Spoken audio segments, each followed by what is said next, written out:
Hi folks, Caroline here, and I want to talk today about self-love, self-acceptance, and not being enough, or not being good enough.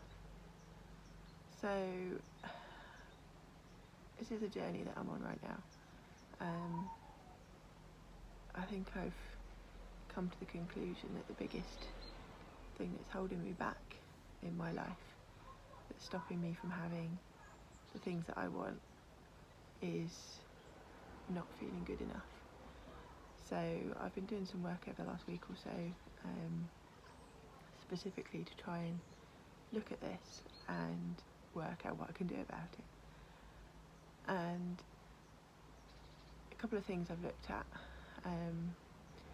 One is inner child work, and looking at my inner child. That's something we all have, is the young version of ourselves, effectively, somewhere between about 5 and 7 years old, that lives inside of us, if you like, if you want to picture it that way. And this is the child that experienced life from an egocentric way, I suppose, because we're all, when we're born, when we're brought into this world, for the first, I think, up to about 7 years of our life, our brain and consciousness and everything is developing, and at that stage we are our own world. Everything that, the immediate world around us is all that we know, and we think that the whole world revolves around us.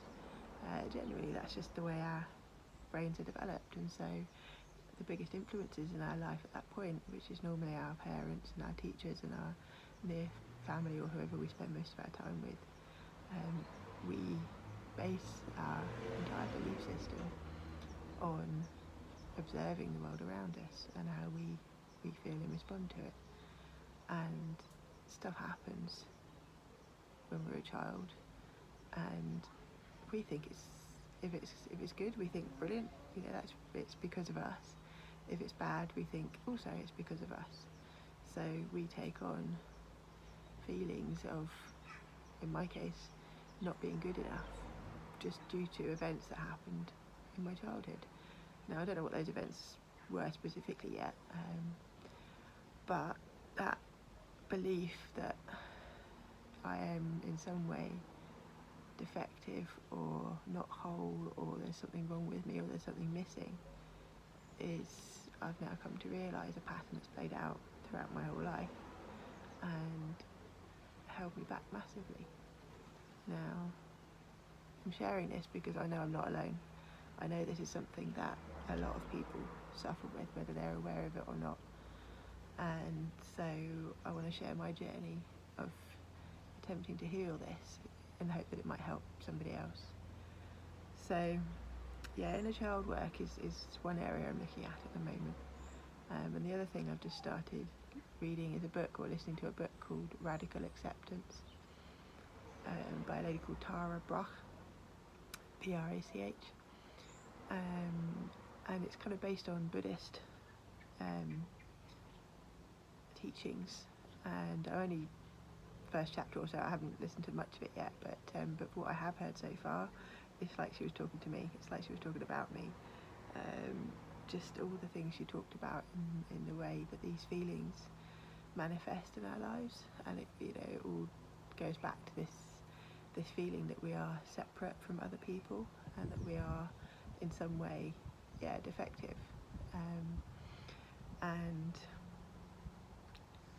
just wanted to share examples of how that played out for me this morning. Just on a regular day, Monday morning, woke up with a headache, banging headache, and immediately my mind goes to, well, what have you done to deserve that, Caroline? Obviously it's something to do with what you ate last night. You didn't get enough sleep, you didn't look after yourself. And it's just all this negative self-talk of all the things that I've done wrong to make me have a headache. And then it took me a while to kind of get going this morning, because I just had so much noise in my own head about everything I'm doing wrong, and how my life is, I'm drifting and I don't know what I'm doing, and I can't even make a decision about what kind of business I want to do, and conversations I'd had yesterday were playing around in my head of other people trying to help me, really trying hard to help me, and me wanting to please them and not let them down, but my heart telling me that's not where I felt I was ready to go just yet,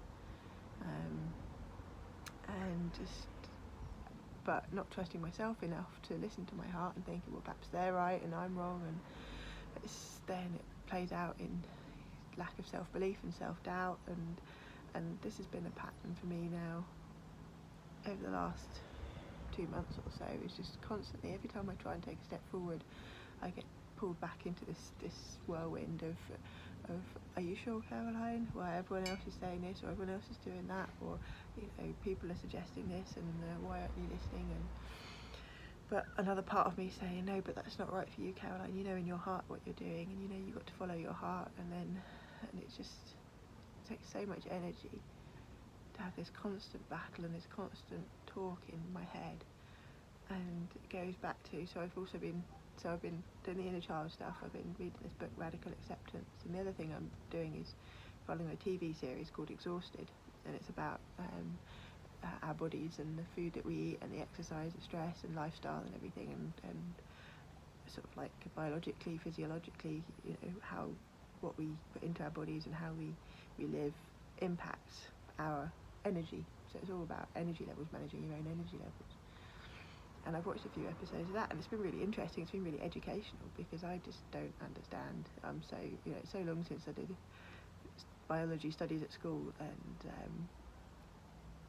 understanding about the digestive system and all the different food groups and food types and all this kind of stuff. So it's been a really good refresher, but it's made me suddenly be much more conscious of what I'm putting into my body, and now I'm afraid that I'm doing all the wrong things, or that I've done damage in the past by not having looked after my body properly, and that I'm going to have problems in future life with joints or with illnesses and things because I haven't looked after my body. And so now I've got into this whole kind of like, oh God, again, it's just feeling like everything that I've done is wrong, and that's why it's such a draining thing to experience when it keeps hitting you like this, and when you're not in a strong place, and when you're not at the moment, because I'm not clear on where I'm going and what I'm doing. I'm questioning everything, and it's hard work. It's like wading through treacle. So yeah, I just wanted to share that and just be honest, and because as I say, I know I'm not alone. And so for anyone else out there who is struggling in the same way, then I'd be interested to hear how this plays out for you in your life, this feeling of not being good enough. How does it impact your life? How does it impact relationships? How does it impact how you show up every day?